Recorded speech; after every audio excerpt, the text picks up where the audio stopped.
Assalamualaikum warahmatullahi wabarakatuh. Alhamdulillah wassalatu wassalamu ala Rasulillah wa ala alihi wa ashabihi wa mawalah, amma ba'du.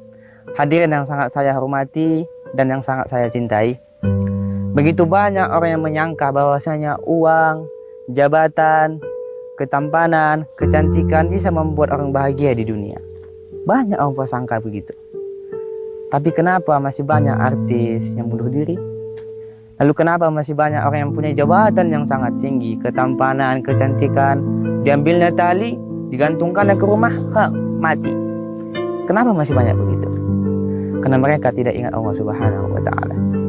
Karena mereka buat maksiat kepada Allah, tak ingat kepada Allah.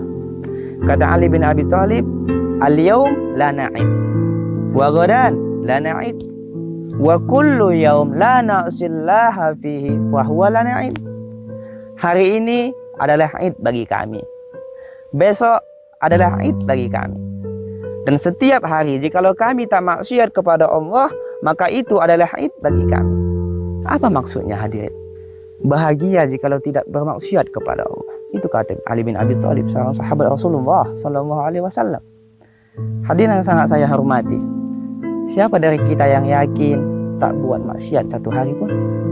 Pagi, siang, malam, petang, kita selalu buat maksiat kepada Allah, buat dosa kepada Allah, buat jahat kepada manusia. Maka apa kata Allah?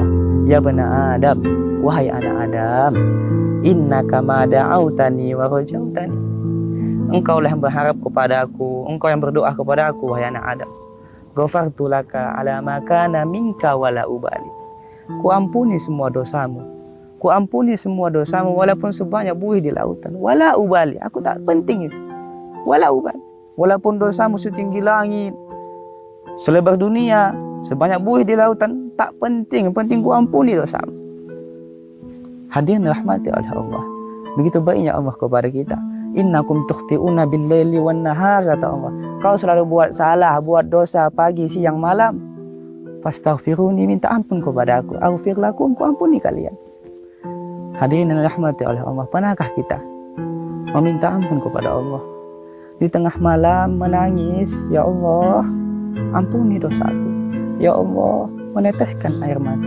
Ya, kita pernah menangis ketika hilang harta, hilang jabatan, diputuskan kekasih, kita menangis meneteskan air mata.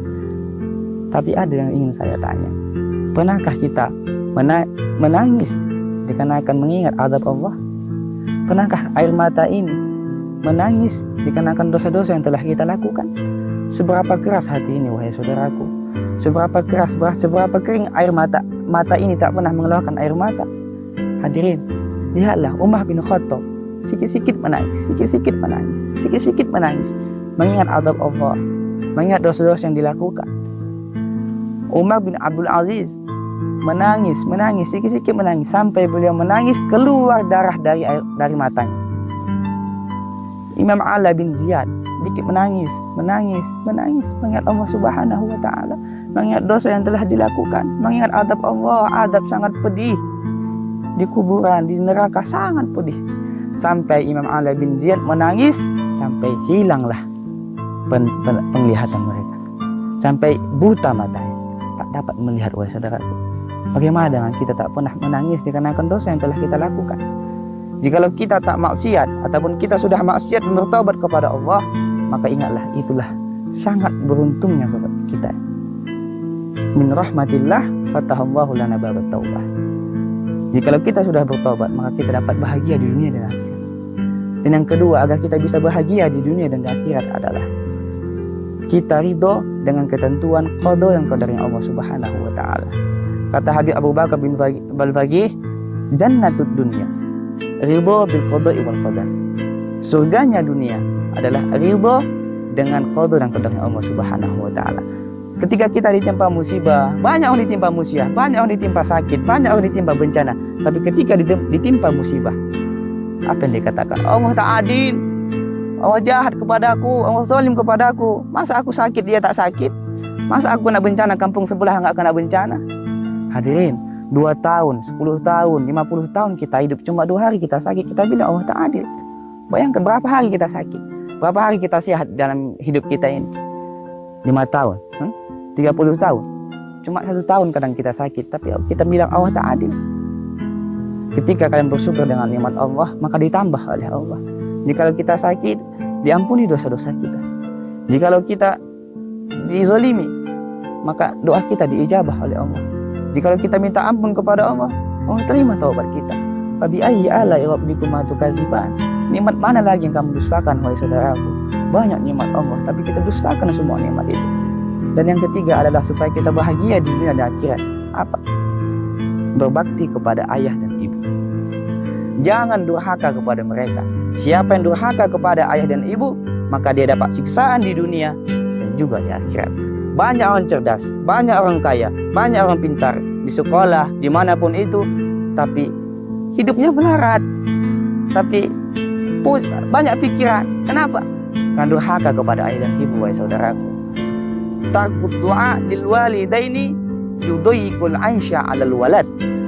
Tidak mendoakan ayah ibu, maka siap-siaplah si anak untuk sempit hidupnya. Tak karuan hidupnya, galau hidupnya, selalu susah. Maka marilah kita doakan ayah dan ibu, baik sesudah sholat maupun waktu tidak sholat. Mari bacakan Al-Fatihah kepada mereka. Sesudah sholat bacakan Al-Fatihah kepada ayah ibu. Ampuni dosa mereka, doakanlah mereka.